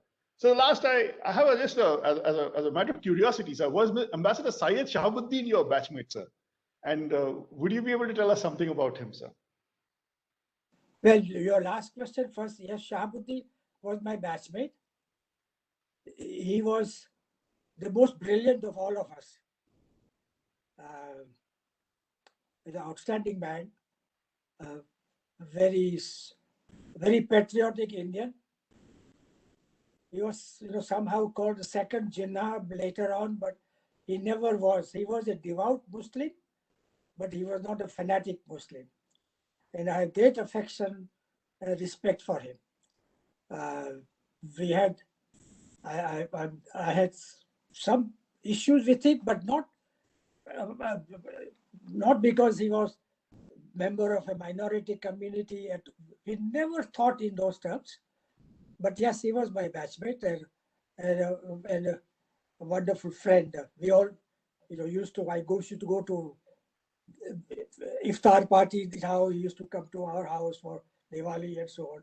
Very, very good friend. By the time I was in Vietnam, Ho Chi Minh had disappeared. He had passed away.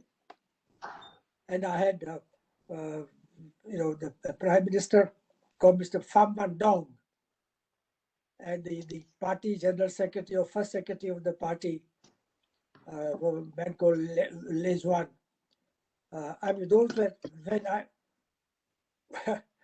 I was in Hanoi in 75, 76.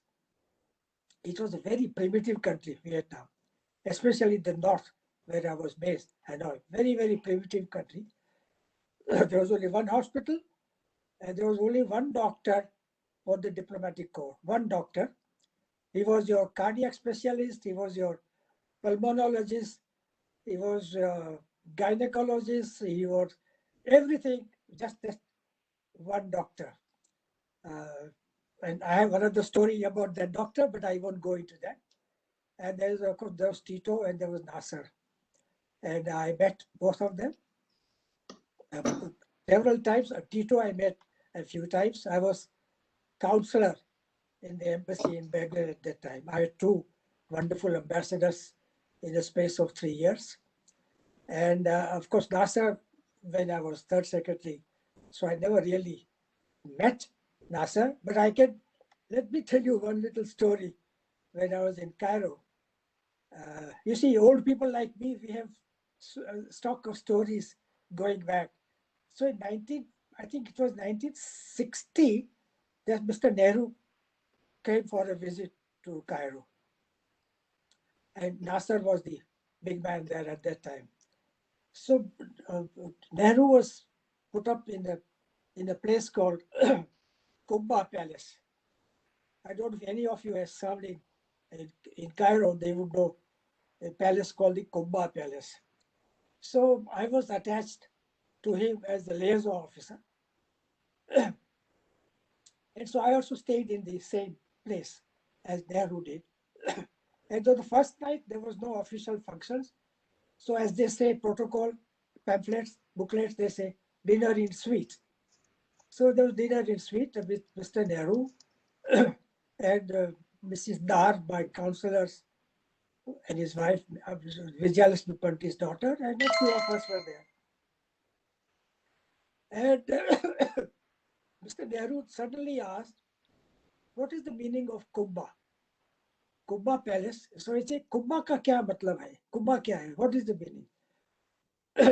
So Mrs. Dar looked at me and said, Chinmay is our Arabic expert.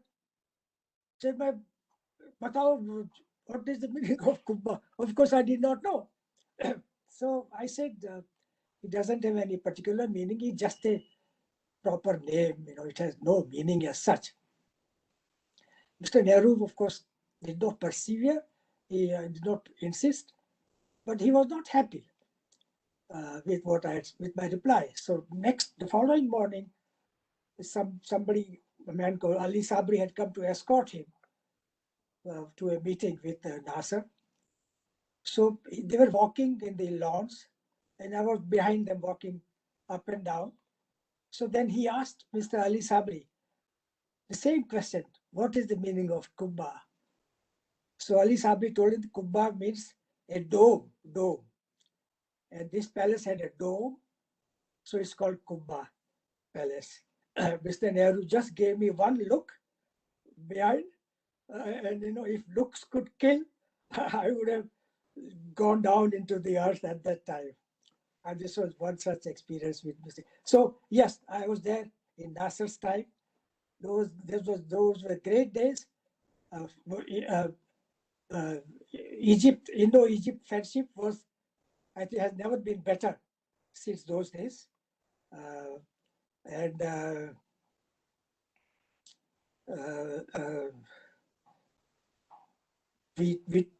the three of them, Nehru, Nasser, Tito, formed the so-called non-aligned movement, and it all started with that meeting actually in Cairo.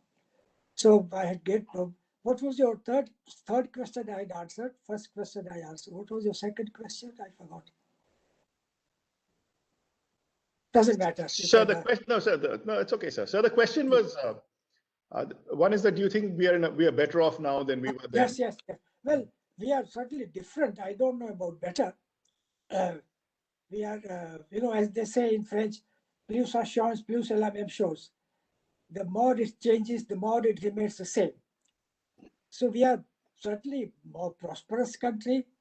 Our levels of poverty have come down drastically, significantly, and so we have fewer people living in absolute poverty than they did in my early days.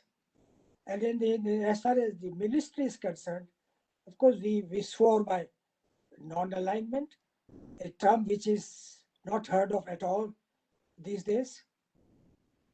And some of us, in fact, even me, some of us used to ask this question about the relevance of non-alignment. Now I remember, Anupam, your question. You said that should one speak one's mind? Yes, sir. Yeah, and of course you should. And I never even thought whether I should or not. I just did. And when I was an undersecretary in the ministry, Mr. Rajeshwar Dayal, a gentleman called Rajeshwar Dayal, was secretary. And sometimes he will have a meeting of all the officers in the various divisions that he was in charge of. So I used to attend those meetings sometimes. And once I remember, because Mr. Dayal had served in the Congo as the United Nations Secretary General Special Representative. And at that time, I was in the Congo, second secretary in the embassy.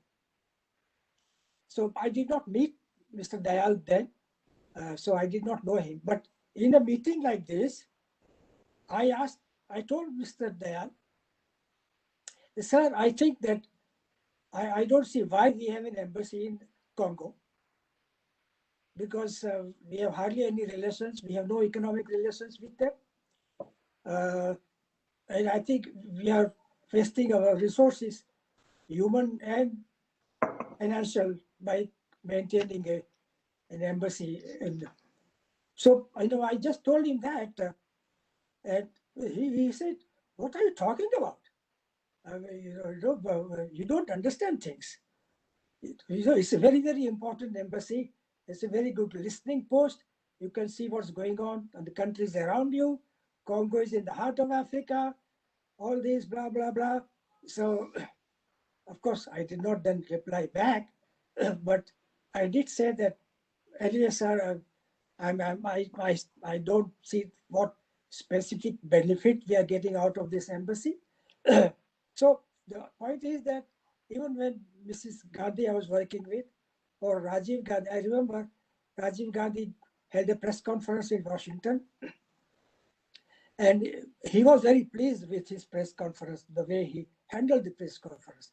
And so he asked me, after the conference was over, he said, "How did I do?" He asked me. I told him, "Sir, you did very well. You handled all the questions beautifully with great confidence. But I'm sorry, but there were two questions, I think, to which you could have replied differently." And he said, "What those questions?" So I told him, I said, "These two questions, I think you could have handled somewhat differently." He did not mind that. He was not angry with me. In fact, he appreciated. And this is what about Mrs. Indira Gandhi also, that I was, we were never scared in her presence, or we were never afraid to speak our mind. Even to her, I had been there just a few weeks. Again, same thing. Some press think she said something, and without her asking me, I told her that, I think that this question you could answer somewhat differently. She did not react, but the next time this question was asked, she answered it differently. So I think, Anupam, that of course we have to be, careful the choice of words that we might use. We don't want to be rude or aggressive, but I think this is the duty of the professionals like you all are, like I was, that we have to give our advice to the best of our ability. We may be wrong. I never say that I am right, but this is what I think. Now you do what you want to do. That's it. So the answer to your question is very definite, yes. Thank you, sir. Thank you, sir. I think it's important for, particularly for younger officers to understand this, that you need to, to dissent and the Like, luxury. don't be afraid. What can they do to you? They can send you to posting here and there, but they can't do anything to you. Yes, sir. Thank you, sir. So I have two more questions, and I think, sir, we'll have to wrap up in about 10 minutes because this has gone longer than any other program before, sir. So I think we're doing extremely well. The first question is from the Vice President of the Indian IFS Association, which is AD. And sir, given the fact that he might have a hand in determining my next posting, I think I will ask his question first, which is, it would be good to know whether any IFS association existed when you were in service, sir. Whether you ever held any executive post. What did the association during your do during your time? Any suggestions for us today? And he has a supplementary question, sir, which is that how do you view social media, which did not exist when you were in service, sir? Well, the IFS Association was very much in existence. In 1969, I was secretary of the association. Immediately before me, Shahabuddin was secretary of the association. And when Shahabuddin left, I became the secretary of the association. The association was very active. And one of the things that happened during our time, my time at that time, was the following. Several people from outside had been inducted in the Foreign Service.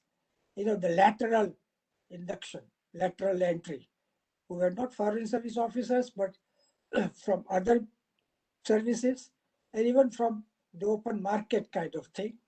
There were several people inducted in the Foreign Service.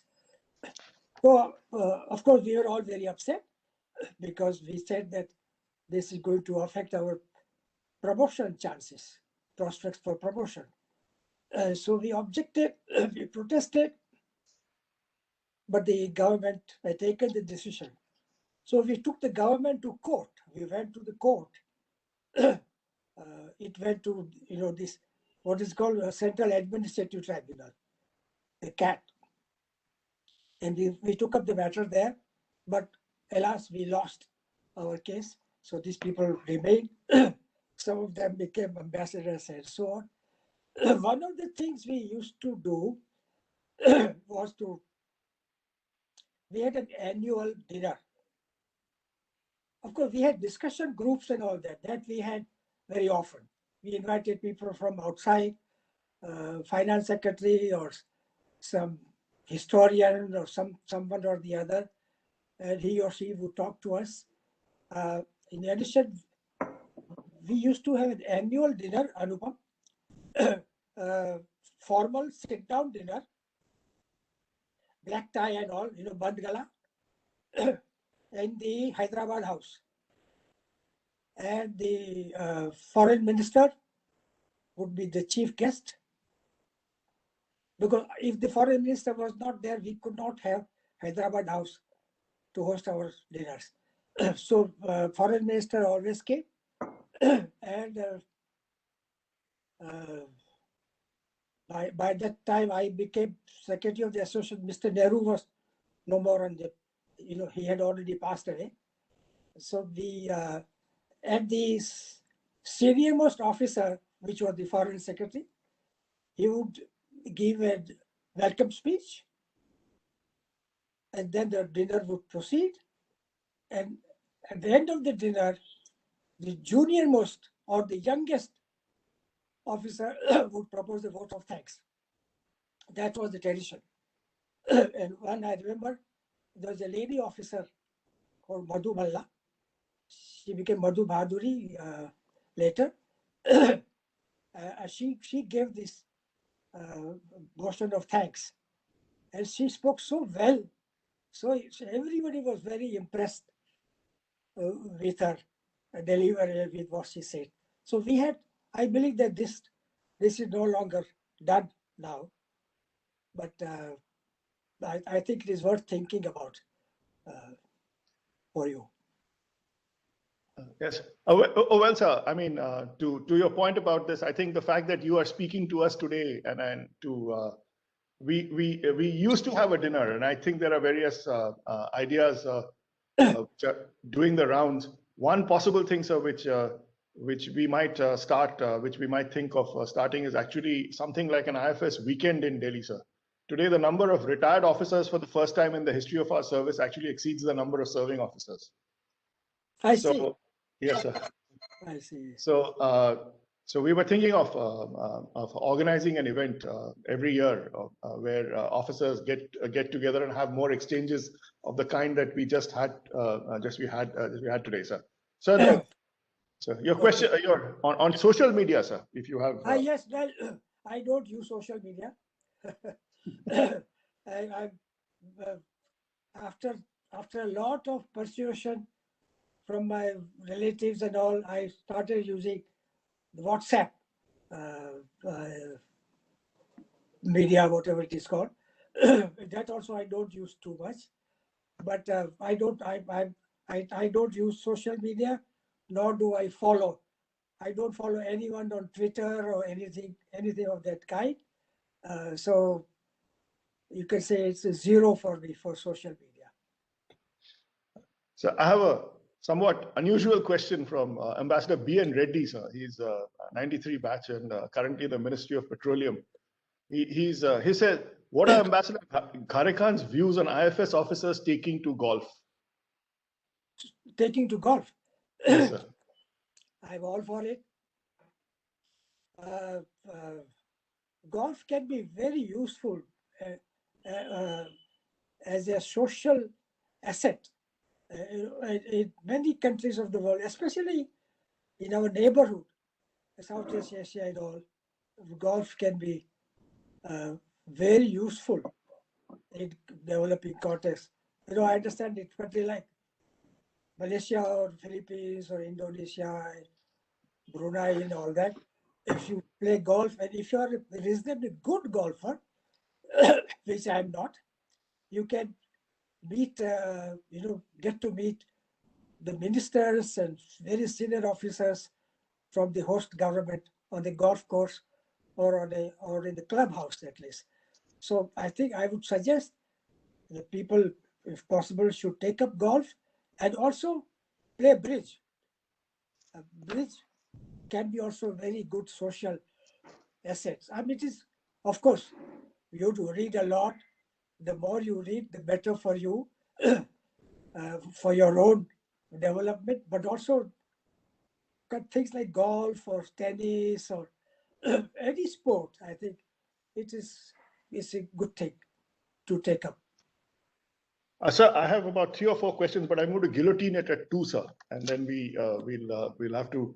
So one is, sir, I won't read out. One is from Mridu Pawan Das, and his question is, how is the United Nations of today different from that in your time when it comes to treatment of various issues, the dynamics within the Security Council, debates between South and North, and the General Assembly, sir. So it's a general question about, has the UN evolved with time? And the second, sir, is actually 2 or 3 officers have asked the same question.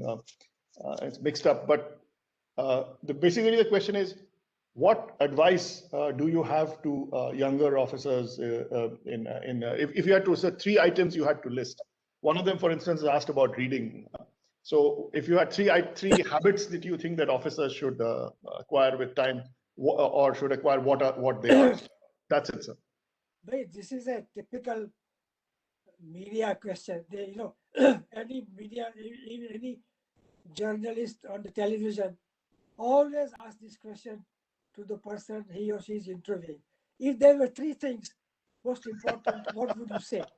So this is a typical media question, and I can see the influence of electronic media on the 2 or 3 officers who have asked this question.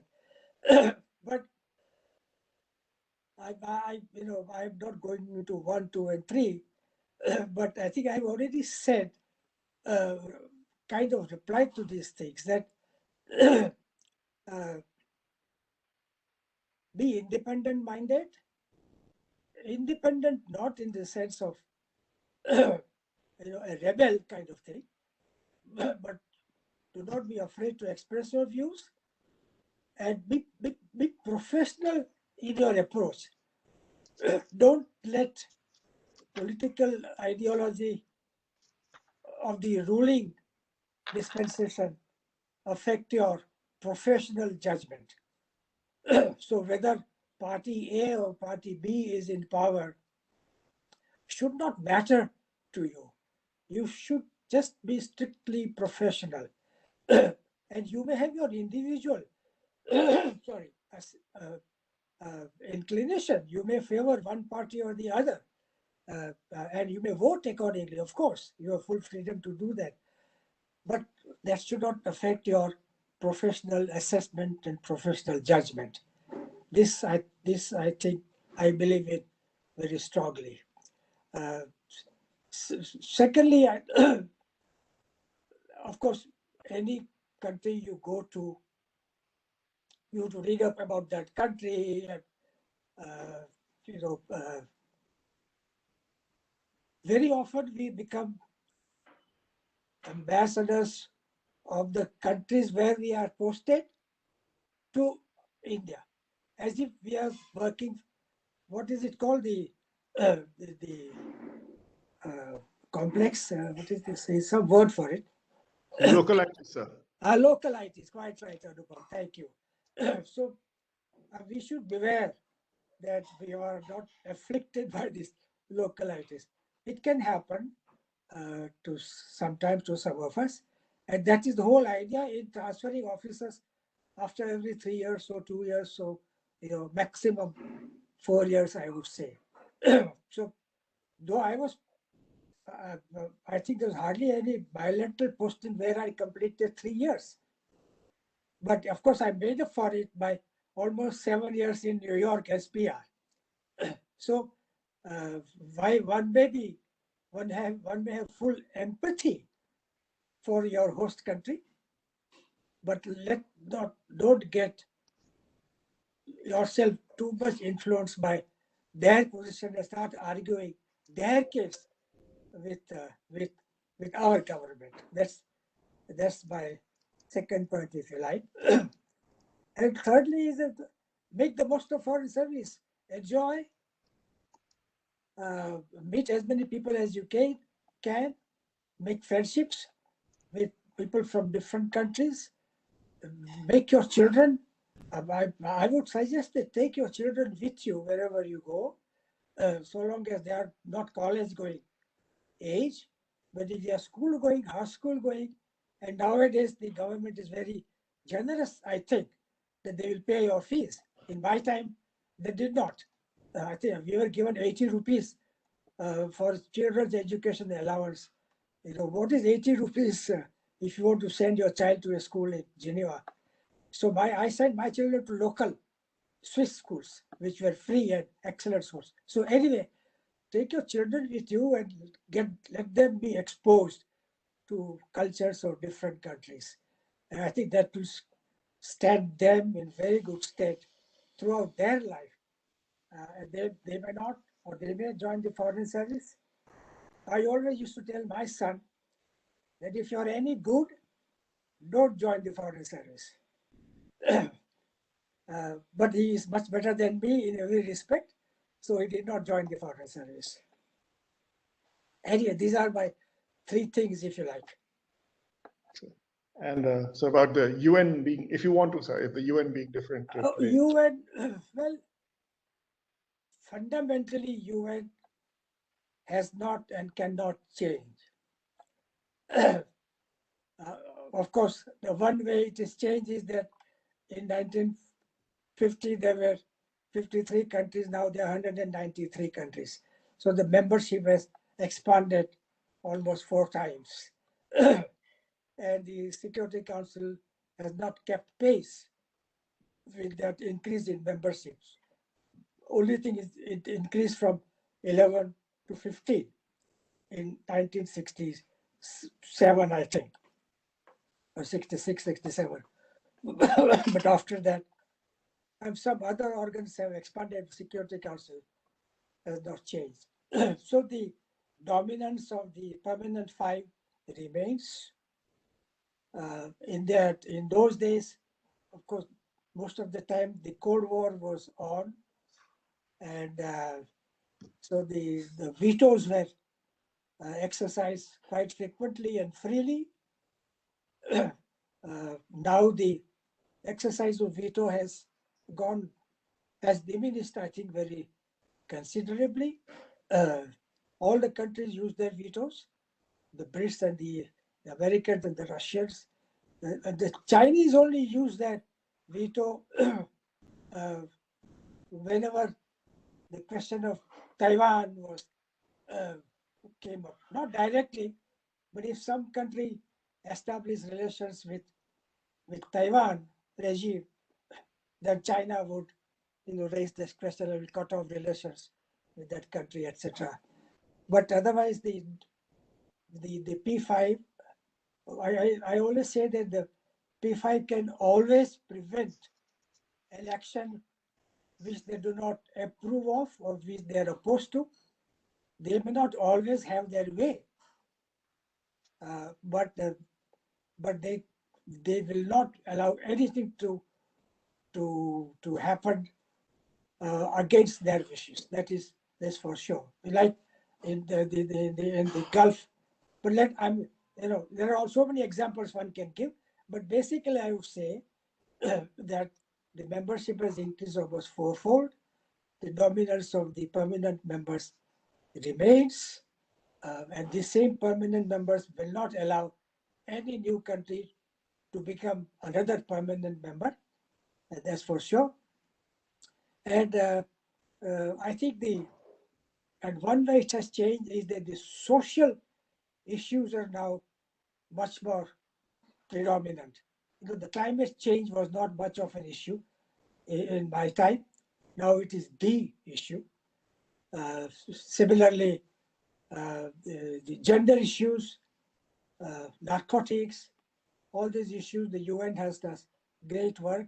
So I think the UN and the Security Council, in a way, has become more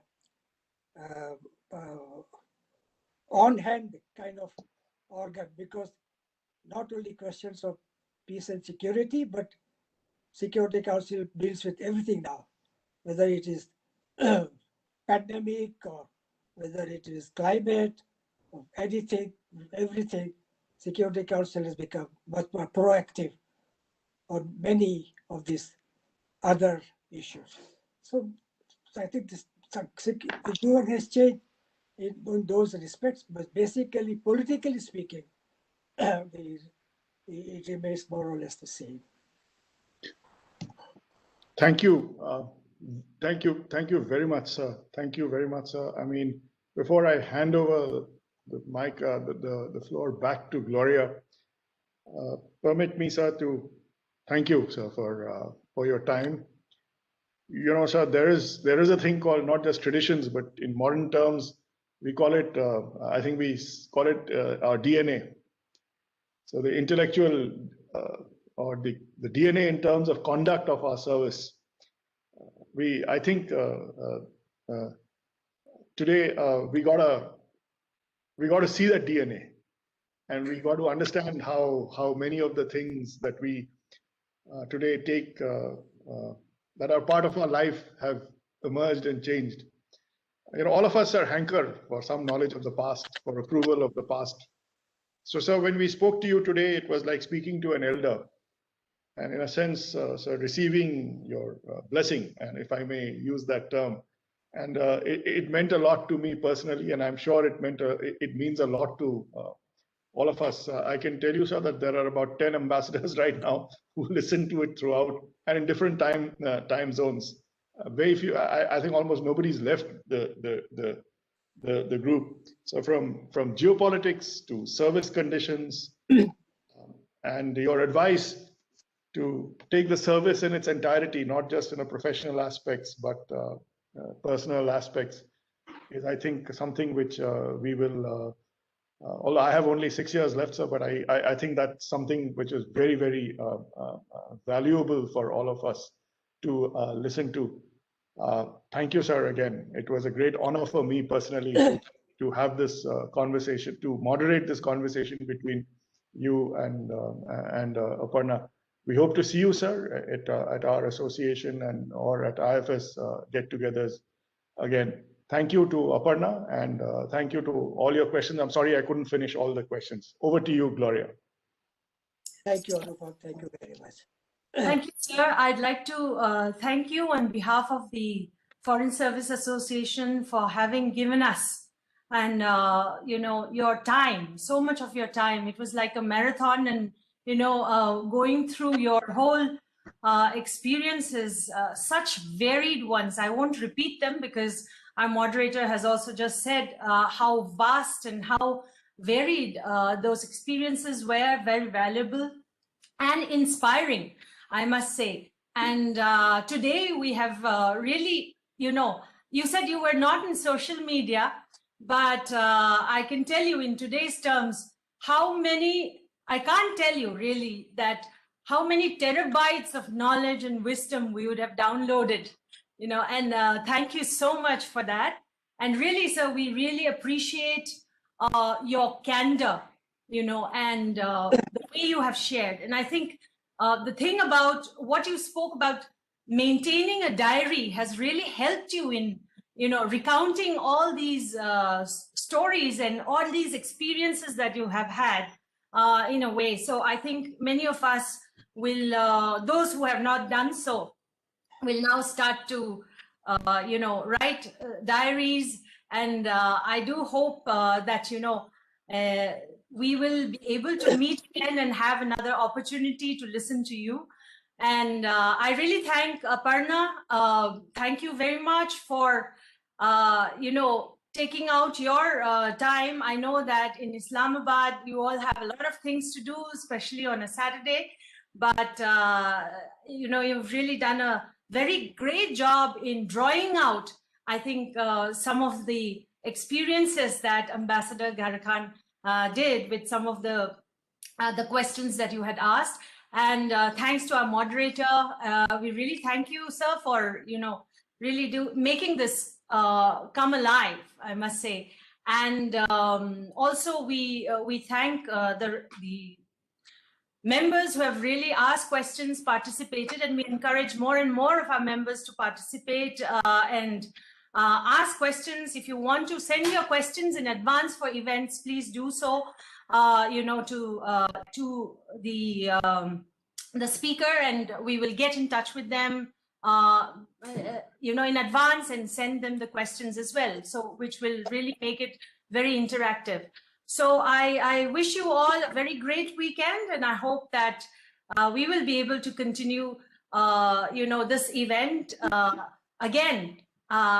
Thanks to ICWA and all those technicians that have supported this. And now, sir, Ambassador Gharekhan, now how to, really log into Cisco WebEx. So we'll probably have you more often now for the lecture series. And thank you and congratulations you for a IFS life that is well led and very varied. And thank you so much, sir, once again. Thanks all of you for joining us today. My pleasure. I enjoyed talking to all of you, and I wish all of you all the best in your future career. Thank you. God bless you all. Thank you, sir. Thank you, sir. Thank you you very much. Thank you.